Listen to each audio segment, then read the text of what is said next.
pagi semuanya, selamat pagi lagi. Terima kasih Mbak Tia tadi udah sapa-sapa juga teman-teman gitu ya. Ini mungkin pertama kali aku juga ketemu sama teman-teman sekalian gitu. Kebetulan di waktu di free trial class itu kebetulan aku berhalangan hadir, jadi kebetulan waktu itu diwakilkan oleh temanku Ian gitu ya. Tapi sekarang akhirnya kita ketemu. Dan karena ini sebenarnya intensif kelas, jadi kita akan ketemu lagi nih di besok dan juga minggu-minggu selanjutnya gitu. Mungkin sebelum kita masuk ke materi, enaknya kenalan dulu kali ya. Jadi, halo, aku Karina Febiana, biasa dipanggil Karina, atau juga ada beberapa orang manggil aku Chai untuk simpelnya gitu ya. Jadi, kalau aku sendiri itu start karir di dunia digital itu di Densu-X. Kalau misalnya teman-teman tahu, Densu-X itu salah satu advertising agency di Indonesia sebagai senior digital planner. Sebenarnya awalnya jadi MT sih, jadi MT manajemen trainee, belajar banyak banget beberapa divisi, ada digital juga, aku pernah belajar offline juga, terus ada juga belajar tentang account eksekutif dan lain-lain. Tapi kayaknya lebih jatuh hati ke digital gitu, karena di tahun tersebut emang digital lagi booming-boomingnya dan secara development emang lagi tinggi-tingginya gitu. That's why untuk dari tahun 2017 sampai 2021 itu memang fokusnya lebih ke digital marketing gitu, terutama di medianya sih, paid medianya gitu. Nah, di tahun 2021 akhirnya aku juga sempat ada berpikir, karena sebenarnya udah lama juga ya di agency life gitu, yang dimana sebenarnya agency life juga nggak semudah yang ada di Emily in Paris gitu. Jadi akhirnya aku mengubah haluannya ke kategori commerce. Aku waktu itu sempat di Shopee Pay, dan sekarang setelah di Shopee Pay sebagai marketing specialist itu aku pindah ke brand. Kalau teman-teman tahu Outfield atau terkenalnya brandnya ada Blue Band, ada minyak samin. Sekarang aku kebetulan bekerja di Outfield Indonesia sebagai digital brand manager gitu. Mungkin kalau misalnya teman-teman mau tanya tentang brand, teman-teman punya brand terus habis itu mau tanya ke aku, kalau misalkan punya brand tuh mau diapain, itu boleh banget. Atau misalkan mau kerja di agency kayak gimana sebagai digital media planner, boleh banget juga gitu. Bisa connect ke aku aja, ada di Instagram Karina Nasution, ada di LinkedIn juga karena atau misalkan mau teman-teman email juga boleh, karina@mengkaji.com gitu. Itu aja sih perkenalan singkat dari aku gitu. Jadi mungkin kita langsung masuk aja ke materi hari ini. Jadi sebenarnya apa sih yang akan kita pelajari di hari ini? Boleh di next Mbak Tia?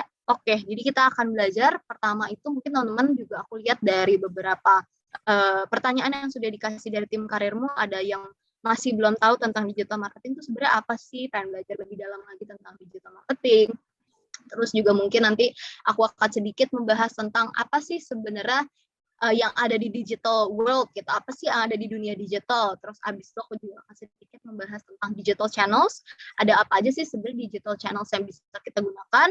Terus yang terakhir aku juga akan bahas sedikit tentang tren-tren yang mungkin teman-teman bisa lihat nih di digital tuh sebenarnya ada apa aja sih yang lagi happening gitu. Boleh next? Oke, kita masuk ke what is digital marketing gitu ya. Jadi kalau di sini digital marketing itu sebenarnya apa gitu ya. Digital marketing itu sebenarnya a part of marketing. A part of marketing. Jadi kayak salah satu bagiannya aja dari keseluruhan marketing. Jadi kalau misalkan teman-teman bilang digital marketing itu tuh sebenarnya udah keseluruhan marketing, tidak. Karena sebenarnya di bawah di atas digital marketing itu ada yang namanya promotion mix. Promotion mix itu di bawahnya juga banyak banget. Ada yang namanya advertising, ada yang namanya branding, ada yang namanya personal selling, ada yang namanya sales promotion, ada public relations, ada direct marketing, ada social media. Jadi biasanya dalam sebuah brand, si promotion mix ini ada di bawah nih masing-masing gitu ya. Si digital marketing masuk kemana? Masuk bisa ke advertisingnya, atau bisa sebenarnya si digital marketing bisa support semuanya sih gitu. Tapi sebenarnya itu bukan keseluruhan dari marketing. Gitu. Jadi kalau di sini advertising itu apa sih? Advertising itu lebih, mungkin teman-teman juga udah tahu ya, periklanan gitu ya, di mana sebenarnya itu adalah sebuah aksi atau sebuah activity yang mungkin dilakukan untuk menyajikan iklan. Menggunakan apa? Menggunakan beberapa media yang berbayar gitu. Jadi bisa jadi lewat TV, bisa jadi lewat digital gitu ya kalau sekarang, bisa jadi lewat offline, ada billboard, ada print magazine, ada majalah, ada koran, itu semua kita sebut sebagai advertising. Jadi ada beberapa media-media yang kita bayar untuk menyajikan iklan kita. Terus ada juga yang namanya branding, di mana sebenarnya branding ini adalah kegiatan kalau misalkan teman-teman baru mau punya produk nih, mau melakukan branding, ya udah, oke, berarti memberikan nama produk itu sendiri, memberikan nama merek itu sendiri, memberikan logonya, mau logonya kayak gimana, tagline-nya mau kayak gimana, slogannya itu mau kayak gimana, itu termasuk ke branding gitu. Jadi memberikan identitas terhadap brand itu sendiri. Sebutnya itu branding gitu. Terus abis itu ada juga yang namanya personal selling, di mana sebenarnya itu lebih ke bentuk komunikasi yang dilakukan secara langsung, cara tatap muka gitu. Biasanya kalau misalkan sales, jualan langsung nih ke langsung ke beberapa tempat, itu masuknya ke personal selling. Jadi emang si sales tersebut sudah punya target beberapa tempat yang akan dituju untuk dia promosikan tentang produk yang dia miliki atau produk yang dia lagi jual gitu. Itu personal selling. Terus kita juga ada yang namanya sales promotion. Sales promotion itu apa sih? Sales promotion itu sebenarnya bisa termasuk ada trade marketing, misalkan kita mau masukin ke listing ke dalam ke dalam minimarket, supermarket, biasanya masuknya ke sales promotion. Jadi penjualannya akan ada di mana. Atau misalkan kalau ngomongin digital, bisa juga di e-commerce gitu ya. Kalau sekarang gitu. Jadi itu yang biasanya ada sales promotion juga. Nah, terus habis itu ada yang namanya public relations, mungkin teman-teman juga udah sangat aware dengan ini, atau humas, hubungan masyarakat, biasanya lebih ngomonginnya ke press release, lebih ke press conference, lebih ke misalkan kita punya new product launching, itu juga dibantu nanti sama public relations untuk kasih ke media-media yang ada di digital gitu. Jadi sebenarnya semuanya itu memiliki fungsinya sih, digital marketing gitu. Jadi kayak semua saling membantu lah ya satu sama lain. Terus ada juga namanya direct marketing. Kalau direct marketing kalau di digital itu lebih ke email blast gitu. Kalau teman-teman suka dapat kayak email yang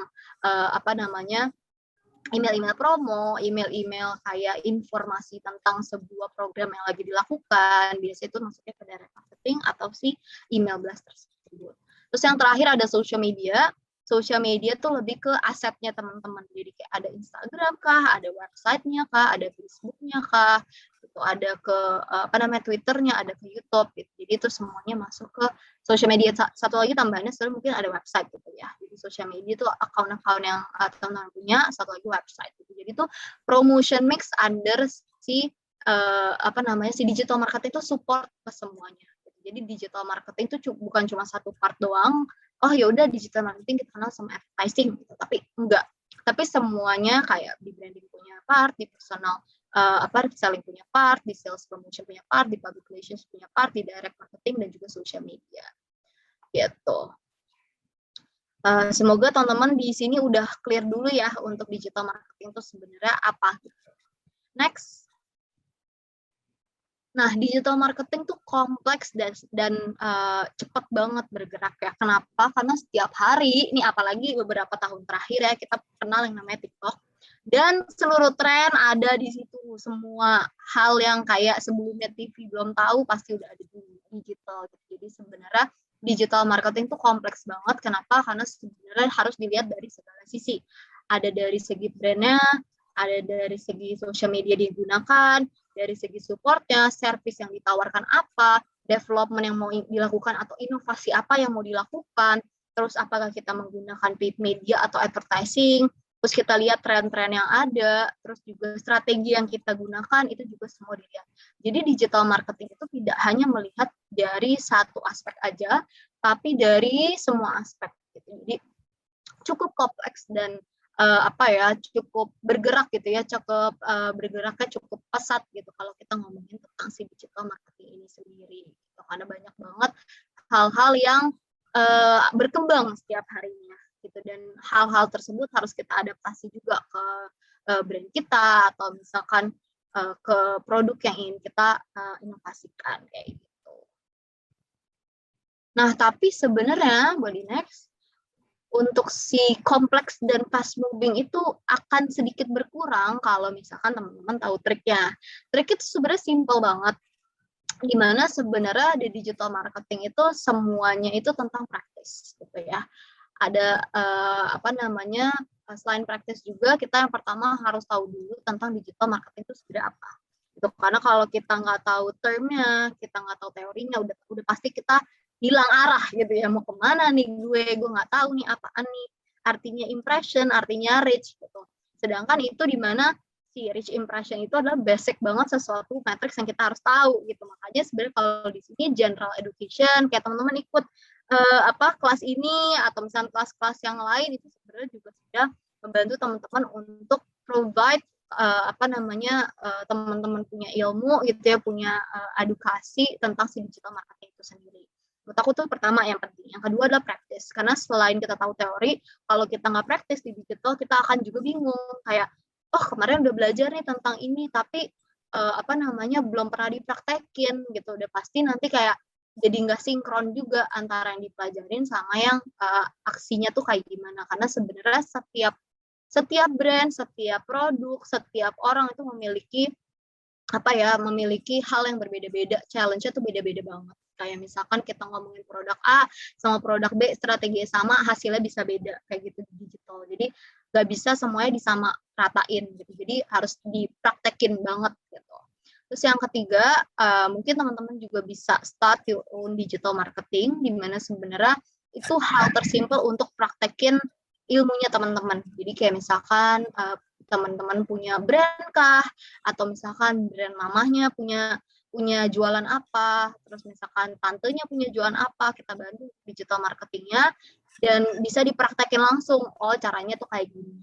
Baru yang terakhir adalah jangan pernah stop untuk belajar dan praktis, karena sebenarnya yang dibutuhkan di digital marketing itu nggak cuma teori, tapi kita juga harus tahu tentang tren-tren yang ada. Gitu. Jadi tren-tren yang ada tersebut bisa membantu kita nantinya untuk kayak mikir, oh konten ini bagus nih buat konten pilar gue, buat nantinya gue bikin campaign gue lebih oke lagi kayak gitu. Jadi kayak si tren-tren tersebut tuh akan memberikan dampak yang besar banget gitu. Jadi kayak learning dan practice menurut aku tuh salah satu yang harus dipelajari banget di ketika kita terjun di digital marketing kayak gitu.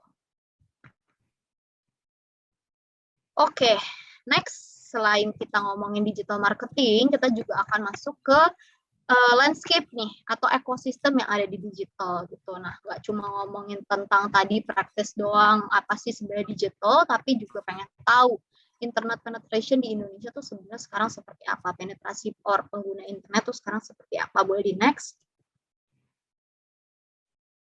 Oke, jadi ini sebenarnya adalah beberapa data yang didapatkan dari Global Data Portal gitu ya. Kalau misalnya teman-teman mau buka juga bisa, nanti aku kasih linknya kalau butuh untuk detail-detailnya kayak e-commerce-nya di Indonesia berapa persen, atau misalkan internet penetration atau social media users berapa persen. Tapi di sini kita akan bahas dulu untuk internet penetration atau penetrasi internet di Indonesia, pengguna internet di Indonesia berapa orang sih. Jadi kalau di sini berdasarkan data terakhir, total populasi di Indonesia itu ada 274 juta. Mobile subscription itu ada 345 juta.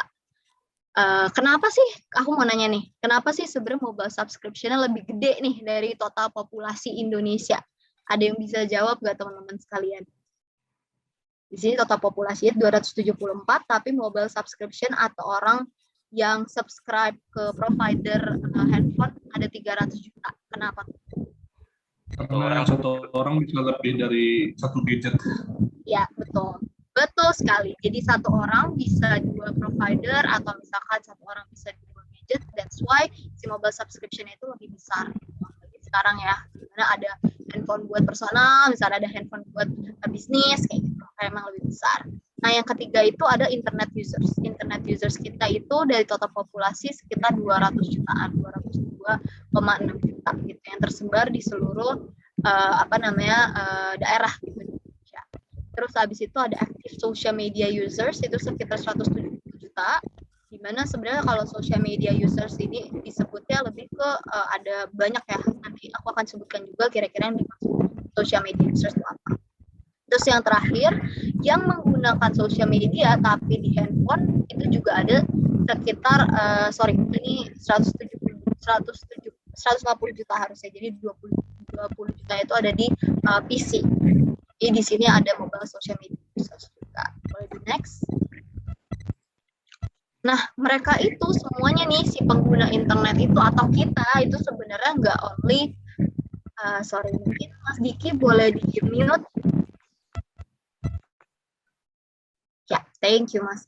Oke, jadi mereka itu nggak cuma connect gitu ya, nggak cuma kayak aktif doang, atau kita tuh nggak cuma aktif doang, tapi itu kita bener-bener engage, bahkan apapun, kadang iklan yang kayak menarik banget, brand yang menarik banget, produk yang menarik banget, kadang kita inget gitu ya, dan kita benar-benar engage terhadap si social media channels tersebut gitu. Jadi di sini kalau misalnya teman-teman bisa lihat, orang-orang yang visit menggunakan social network atau menggunakan messaging itu ada sekitar 99%.